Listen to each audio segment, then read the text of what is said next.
Então, vamos que vamos, já vamos orar. Pai querido, Pai amado, Deus Todo-Poderoso, eu te agradeço, Senhor, pelo privilégio de mais uma vez estar aqui reunido no teu santo nome. Por isso, me dá a inspiração correta para transmitir este conteúdo, Senhor, para os teus servos, teus filhos, em nome de Jesus. Amém. Seja muito bem-vindo, seja muito bem-vinda a mais uma aula da nossa série Desbloqueando o Pregador que há em ti. E aqui eu te ensino a vencer o medo de pregar em apenas 12 semanas e se tornar um dos pregadores mais requisitados de sua cidade. Eu sou o Patrick Marques, seu mais novo professor de oratória cristã, e vamos que vamos com mais uma aula. E o tema da nossa aula de hoje é: domine esses 5 passos e você vai vencer o medo de pregar. Então, irmãos, o que provoca o medo de pregar?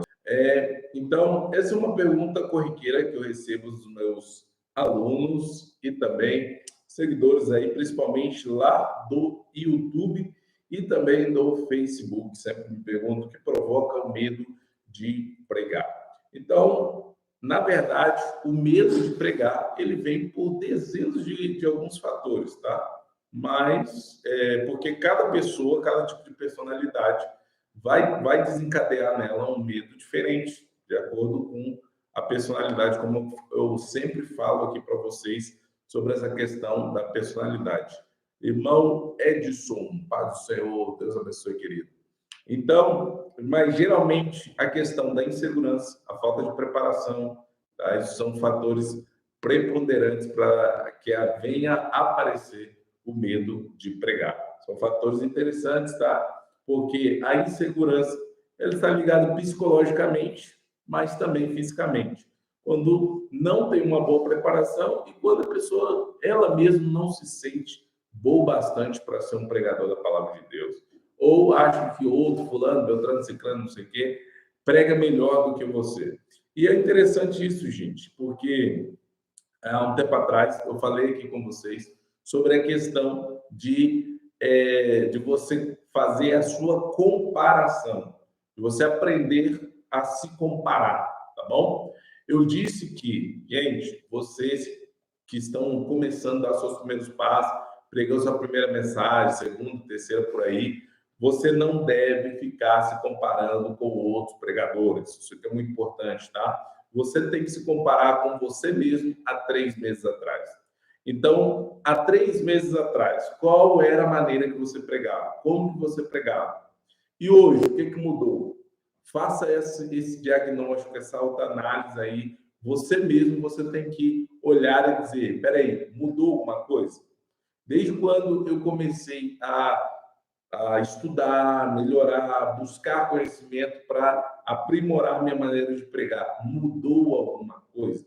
As pessoas vieram até você, falaram, olha, fulano, te elogiaram, fulano, você melhorou isso, você melhorou naquilo, ou você piorou nisso, você piorou naquilo. E também, gente, o que eu costumo dizer dessa questão da comparação? De você se comparar, você mesmo se comparar a 3 meses atrás. Tem pessoas que vão chegar para você, vão trazer críticas construtivas e críticas destrutivas. Então, vai depender de você ter este filtro. Mas a melhor pessoa para dizer se você melhorou ou não é você mesmo. Então, para de se comparar com outras pessoas. Compare-se você mesmo há 3 meses atrás. 3 meses atrás, como que você pregava? 3 meses atrás, como que era a sua maneira de pregar? Tá? Então, se compare a 3 meses atrás. E aí você vai dosando a questão da sua preparação, a questão de você mesmo fazer um checklist. Espera aí, quando eu prego, as pessoas entendem. Quando eu prego, as pessoas são edificadas. Quando eu prego, as pessoas só chegam para mim, meu Deus, pastor, que glória, aleluia. Que glória, meu Deus, que glória. Sempre quando esse tipo de pessoa chegar para você e falar, meu Deus, foi forte, foi isso, foi aquilo, você pergunta, faz uma pergunta clássica. O que você entendeu da mensagem que eu preguei hoje? Faça sempre essa pergunta. É a pergunta mais inteligente que você pode fazer para qualquer pessoa que está te ouvindo. E isso traz com que também, isso faz com que também você venha ganhar inteligência no seu processo de pregação, tá bom? Por quê? Porque quando a pessoa fala, meu Deus, que glória, às vezes a pessoa nem sabe qual texto você pregou, nem sabe os pontos que você falou. Ela está ligada tanto no movimento e a palavra mesmo. Isso quer dizer o quê? Que a sua dicção, a sua oratória, ela foi falha. Então, são pontos que nós vamos estar abordando aqui agora, tá bom? Então, pegue papel e caneta, você que quer anotar. Primeiro ponto primordial, essencial para nós aqui. Pregue somente aquilo que Deus falou com você. Gente, eu sei que alguns vão dizer assim, pastor, mas isso aí é o básico, isso aí é o beabá, todo mundo tem que fazer isso. Mas entre saber e fazer, tem um abismo. Tem um abismo muito grande. E a maioria das pregações que são frustradas são pessoas que pregaram aquilo que sentiu no coração. Eu senti no meu coração de falar sobre Davi. Eu senti no meu coração de falar sobre Jó. Você não tem que sentir nada. Você não tem que sentir nada. Você tem que ouvir a voz de Deus. E isso é um preceito básico da profundidade bíblica. Quem tem profundidade com Deus, tá? Profundidade bíblica com Deus, ele nunca vai trazer para a igreja a vontade dele ou a vontade do coração dele. Ele sempre vai trazer a vontade e os mistérios do coração de Deus. É interessante isso na terminologia do profeta. Profeta em hebraico é Nabi. Essa palavra significa trazer do alto para baixo, da vertical para a horizontal. Ou seja, ele traz a mensagem do céu e comparte ao nível humano. Ele traz a revelação do alto para compartilhar com aqueles que estão no mesmo nível que ele.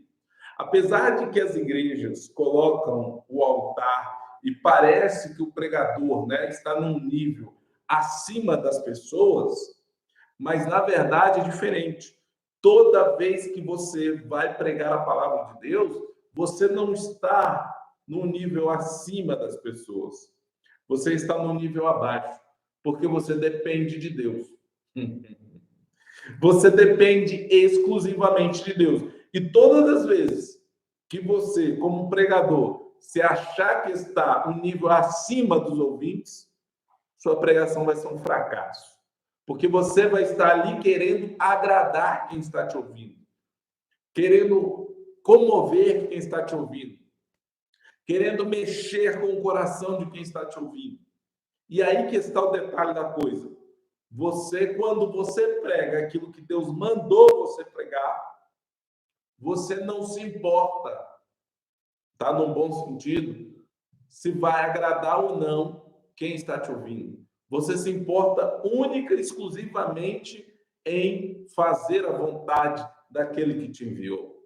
Então, este primeiro ponto, gente, é um ponto simples? Mas é um ponto primordial. É um ponto de partida para aquilo que nós vamos falar aqui. Pregue somente aquilo que Deus falou com você. E aí, gente, que está a coisa. Quantas horas você passa de oração para você pregar a palavra de Deus? Quanto tempo você passa com Deus para depois você passar com os homens? Imagine só que a sua pregação vai ser em torno de 40 minutos a 1 hora. Você vai estar pregando, tá? No mínimo, você teria que passar de 4 a 5 vezes a quantidade de tempo que você vai passar com os homens, tá? Você teria que passar com Deus. Então, de 4 vezes a 5 vezes ou a 6 vezes a quantidade de tempo que você vai pregar. Se você vai pregar 40 minutos, você teria que passar pelo menos aí, no básico, tá? Umas 2 horas de oração com Deus. Isso é o básico. E o que eu mais tenho visto são pessoas que nem isso passa com Deus. Nem isso passa com Deus. E chega lá cheio, peito estufado. Deus mandou eu pregar, irmão, sobre tal coisa. E Deus lá de cima está dizendo, eu não mandei nada. Eu não falei nada, porque esse camarada ele nem orou o suficiente para eu falar com ele. Como que ele está falando? E a irmã Mari está colocando aqui. E isso é um perigo para o nosso eu, quando nos sentimos acima dos ouvintes. De verdade, tá? Cuidado com o teu ego. Com o teu ego, tá? Cuidado.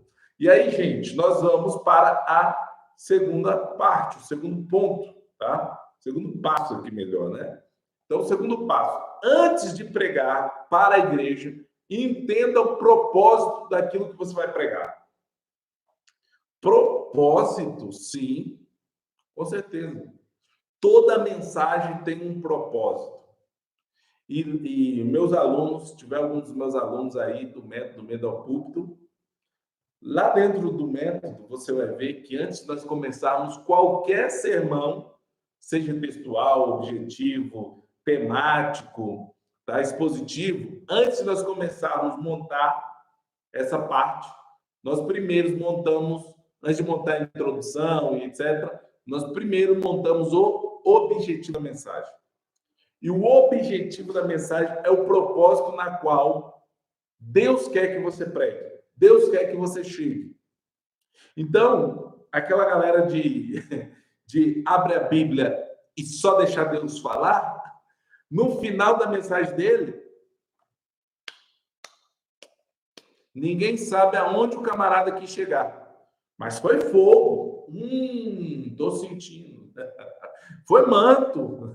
Mas aonde você quis chegar? Não sei. Mas só sei que foi uma glória. Só sei que foi um fogo tremendo da presença de Deus. Que fogo o quê, meu irmão? Se você não entende aonde Deus quer que você chegue com aquilo que você vai pregar, quanto mais o ouvinte. Então, se Deus manda você pregar sobre perdão, você tem que afunilar esse mandato de Deus. Você tem que afunilar isso.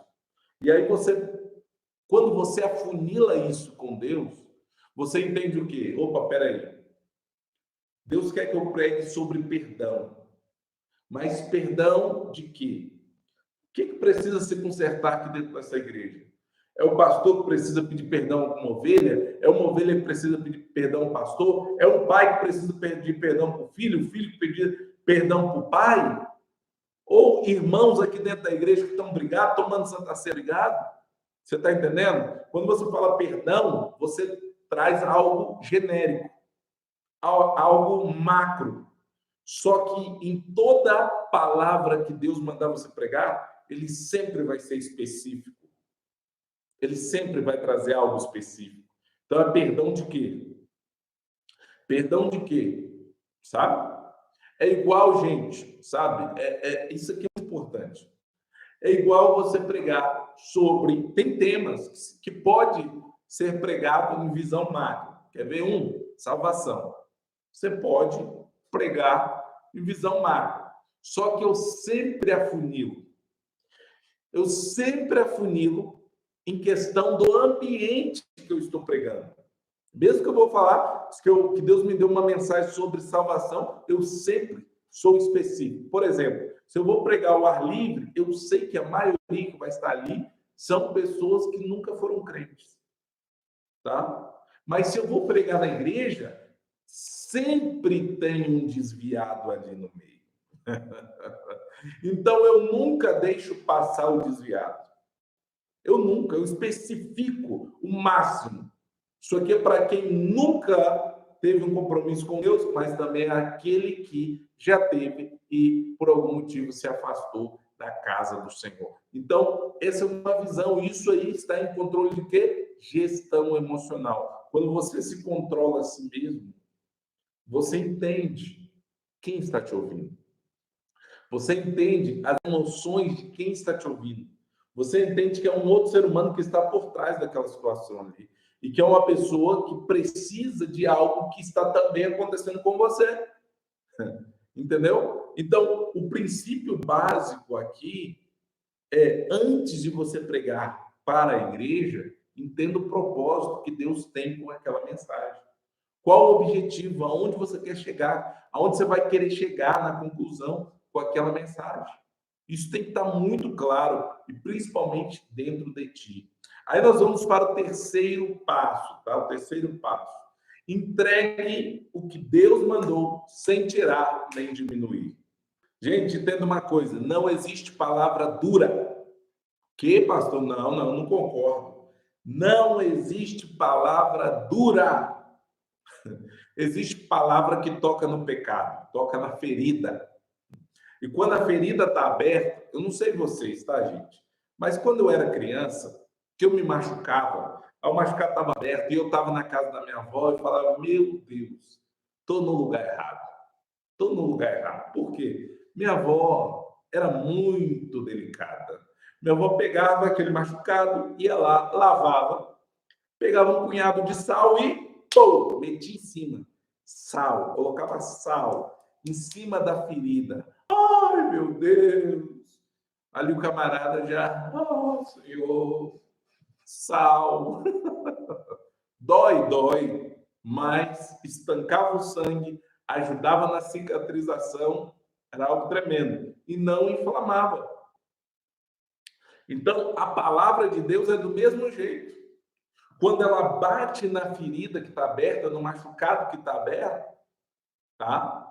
Dói, mas ajuda a curar, ajuda a restaurar, ajuda você a se arrepender. Então, não existe palavra dura. Existe palavra que vai de encontro à ferida. Porque se você pegar tanto as pregações, os ensinamentos de Jesus, e eu vou dar uma ênfase aqui, gente, não teve na Bíblia ninguém que falou mais de inferno do que Jesus. Se você encontrar na Bíblia alguém que falou mais de inferno do que Jesus, não existe, tá? Estuda a Bíblia que você vai ver. Tanto no Antigo Testamento quanto no Novo Testamento, Jesus foi o mais duro.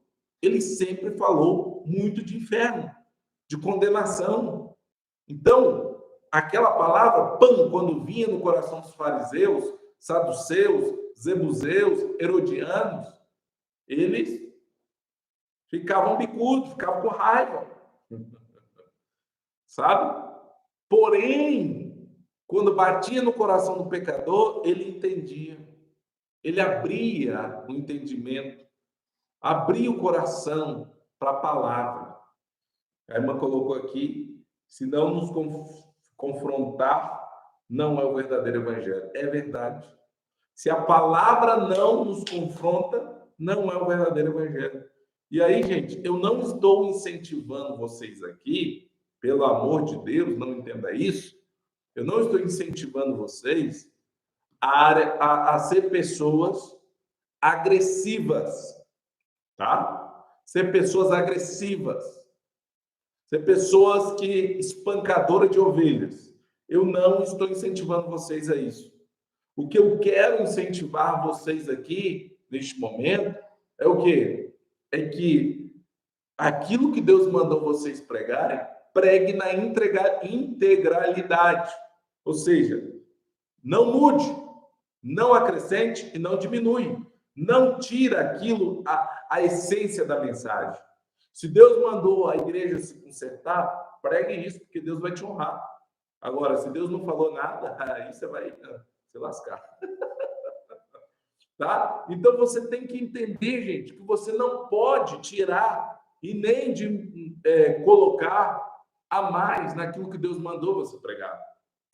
Você tem que entregar o que Deus mandou sem tirar e nem diminuir.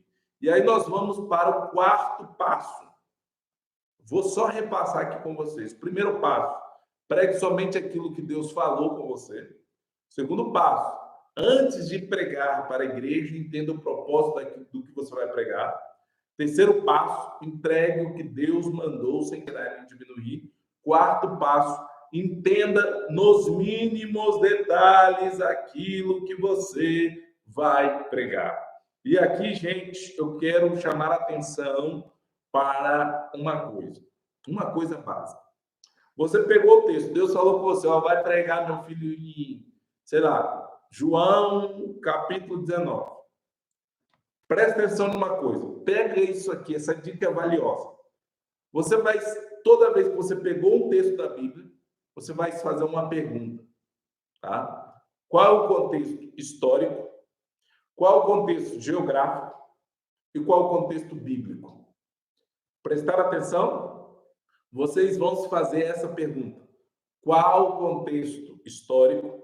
Qual o contexto geográfico? E qual o contexto bíblico? Por que eu estou falando isso aqui para vocês? Gente, presta atenção. Em nome do Cordeiro. Presta atenção. A maioria das pessoas, quando vão pregar, elas olham para o texto da Bíblia Sagrada com o olhar delas, daqui do século 21. E isso é errado. Dentro da hermenêutica, a matéria que trabalha a interpretação, isso é errado. Por que isso é errado? Porque toda vez que você for interpretar um texto da palavra de Deus, você tem que tentar entrar na visão do escritor. E para você entrar na visão do escritor, você tem que entender qual era a história por trás daquele capítulo, qual era o lugar aonde aquele capítulo está narrando, tá? Para você entender do clima, para você entender da geografia daquele lugar.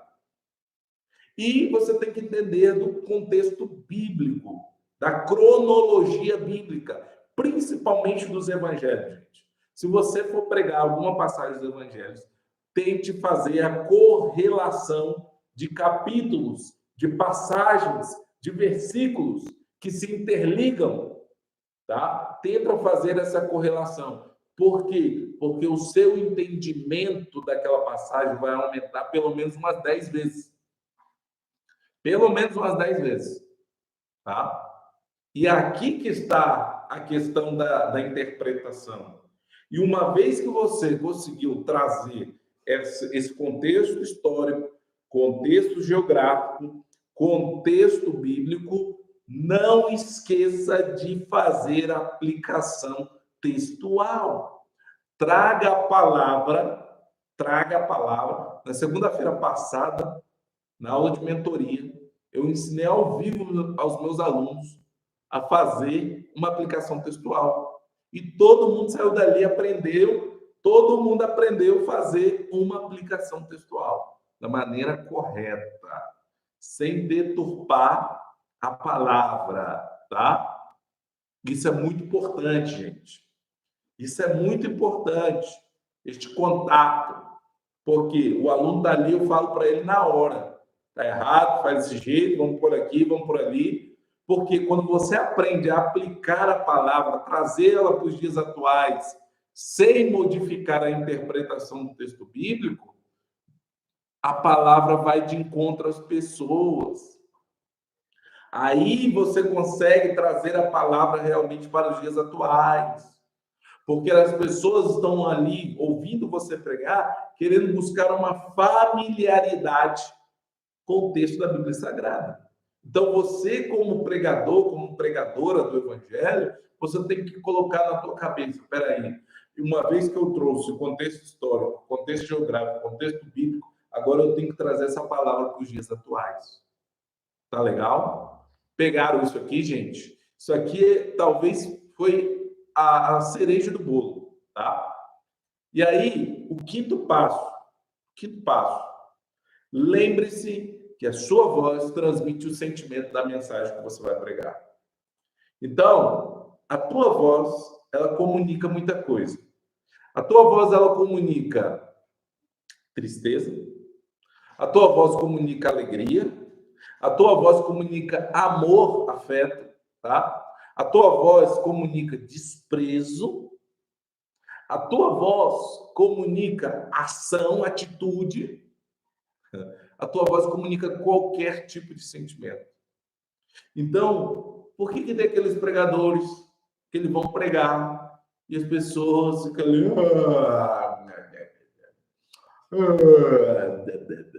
Dá um sono, né? Dá um cansaço, dá vontade de ir embora. Dá vontade, ai meu Deus, o que eu vim fazer na igreja hoje? Ah, esse irmão não está falando nada com nada, Jesus. O que eu vim fazer na igreja? Ah, cheguei cansado do trabalho. Saí de casa desesperado, quero ouvir uma palavra da parte de Deus. Aí chega lá o irmão, só enchendo linguiça, lorota, lorota, lorota, lorota. Ou senão pega uma folha, né? Pega uma folha e começa. O Senhor falou aqui. Ó, igreja, o Senhor falou aqui que é para você, olha, se consertar. Gente, pelo amor de Jesus Cristo, a tua voz, a própria voz, eu quando estou ouvindo um pregador, eu sei se ele está inseguro, eu sei se ele está nervoso, eu sei se ele tem domínio daquilo que ele está falando. E o mais interessante, tá? Eu sei se ele está na unção. Por quê? Porque, irmão, se a palavra não está tocando nele, você acha que vai tocar no ouvinte? Parece uma coisa óbvia, né? Mas as pessoas não observam isso. Se a palavra não toca em você, pregador, pregadora, você acha que vai tocar no ouvinte? Então, a tua voz transmite o sentimento que você está sentindo, tá? E uma das frases, gente, que eu quero que, em nome de Jesus, você anote, mas não anote só para você jogar ela por aí. Anote para você colocar ela em prática na sua vida. Todas as vezes que você for pregar. Todas, tá? Todas as vezes. É o quê? Pregue como se fosse a última vez. Como assim, professor? Pregue como se fosse a última vez. Pregue como se fosse a última vez. Eu ouvi essa frase de um grande pregador do Evangelho, muito antigo, do século XVI, e eu nunca mais esqueci. Pregue como se fosse a última vez. Em sábado, eu tive uma experiência muito profunda. Quem que me acompanha no Instagram, talvez viu aí meus stories que eu postei, mas foi sábado. Eu fui num outro município que fica mais ou menos 1 hora do meu município aqui, tá? O município de Bilha Serrano, aqui na Bolívia, e ia ter uma cruzada de um ministério muito grande. Ia fazer uma cruzada lá neste município. E aí, gente, o que aconteceu? Eu saí de casa tranquilo, né? Dizendo, um ministério grande, já deve estar tudo organizado, já tem seu pregador, tem seus cantores, etc e tal. Uma cruzada aproximadamente aí para umas 300 pessoas. Então, eu saí despreocupado, tranquilo, né? Com aquilo ali na cabeça. Não, tá tudo bem, tá de boa. Irmãos, o que aconteceu? 5 minutos antes de começar o culto, eu vi o pastor local conversando com o pastor presidente. E aí o pastor local veio até mim. Pastor, olha só, o pastor ali me falou, me perguntou para eu vir aqui perguntar ao senhor se o senhor pode trazer a palavra para nós. 5 minutos antes de começar o culto. Minha esposa está do meu lado, tinha outros irmãos da minha igreja aqui atrás de mim que ouviram isso, gente. Eu não estou inventando história. Eu falei, rapaz, varão, mas agora? Não, pastor, se o senhor não puder, tudo bem. Eu falei, não, tranquilo, eu vou pregar. Eu vou pregar em nome de Jesus.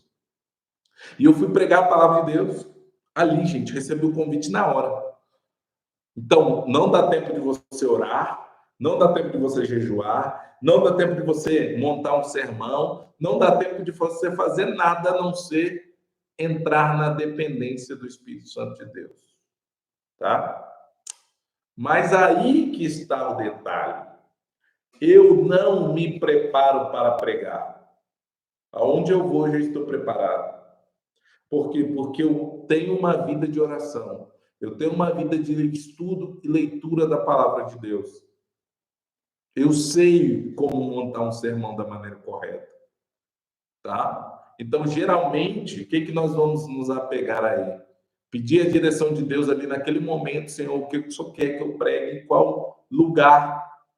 E aí o Senhor falou comigo, vá lá em Atos capítulo 8. E eu preguei em Atos capítulo 8, versículo 13 e 14, tá? Quebrando os grilhões do inimigo, as correntes do inimigo. E eu trouxe essa mensagem. E para a glória de Deus, gente, 8 almas aceitaram a Jesus. Várias pessoas foram tocadas e curadas para a glória de Deus. Eu creio nisso pela fé. Então, olha o resultado que deu. Tá? Uma presença de Deus, uma glória de Deus naquele lugar. O evento estava sendo transmitido para, além da Bolívia, outros países, via internet. Tá? O próprio pastor falou ali que tinha pessoas que acompanhavam eles desde de México, Estados Unidos, Itália, etc. Pessoas que falam espanhol. Então, gente, naquele momento, na rádio também, né? Tinha a transmissão da rádio lá. Então, naquele momento, eu vi o que é ser um pregador da palavra de Deus. O que realmente é ser um pregador do evangelho, sabe? Você estar ali naquele momento. Eu não preguei por dinheiro, eu não preguei por cachê, eu não preguei por oferta, porque apesar de que eu não recebi nada disso, tá? Eu fui um pregador surpresa ali, mas a alegria de você ver almas se rendendo para Deus, aí você fala, meu Deus, vale a pena ser fiel, vale a pena estudar, vale a pena pagar o preço, vale a pena estar debaixo da unção do Espírito Santo de Deus, tá ok? Então, por que dominar isso aqui para vencer o medo de pregar é importante? Dominar esses 5 passos. Porque, gente, eu tinha tudo para travar, eu tinha tudo para esquecer, para gaguejar, para tremer na base e não aceitar o convite, dizer, não, pastor, não, aleluia, glória a Deus, deixa para a próxima, aleluia. Só que eu prego aquilo que eu vivo, ensino aquilo que eu prego. É interessante, né? Eu prego aquilo que eu vivo e ensino aquilo que eu prego. Porque eu vivo isso aqui, gente. Isso aqui que eu estou falando para vocês, eu não tiro do meu sovaco, não.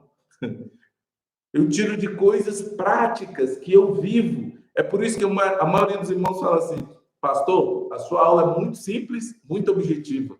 Mas eu entendo a sua linguagem. Por quê? Porque não adianta eu vir aqui trazer, sabe, termos teológicos, não sei o quê, blá, blá, blá, blá, blá, blá, se eu não trouxer algo simples, objetivo, mas compreensível. Compreensível. Tá bom? Aí diz aqui a nossa irmã Mari, é nesses momentos que o Senhor se faz presente. Eu também sempre saio preparado. Onde vou, somos o exército de Cristo Jesus. Vejo que estou indo no caminho certo. Já aconteceu comigo. Amém, minha irmã. Glória a Deus. Que Deus te abençoe poderosamente. Então, meus queridos irmãos, se prepara, porque Deus está levantando uma nova geração de pregadores, pregadoras do Evangelho, pessoas que realmente pregam a palavra de Deus com autoridade, com graça, com unção, com uma mensagem bem estruturada, bem organizada, compreensível, tá bom? Então, que Deus abençoe a vida de vocês poderosamente. Uma alegria do meu coração ter cada um de vocês aqui. E, se assim Deus, sabe, permitir, quem sabe um dia queremos estar conhecendo vocês pessoalmente, tá bom? Marcelene, pastor, o Senhor tem a vida no altar, não tenho que temer. É isso aí, gente. Tem a sua vida também, de vocês aí, no altar, assim como a irmã Sirlene comentou aqui. Que Deus e Cristo Jesus te abençoe e te guarde. Eu te vejo na próxima aula.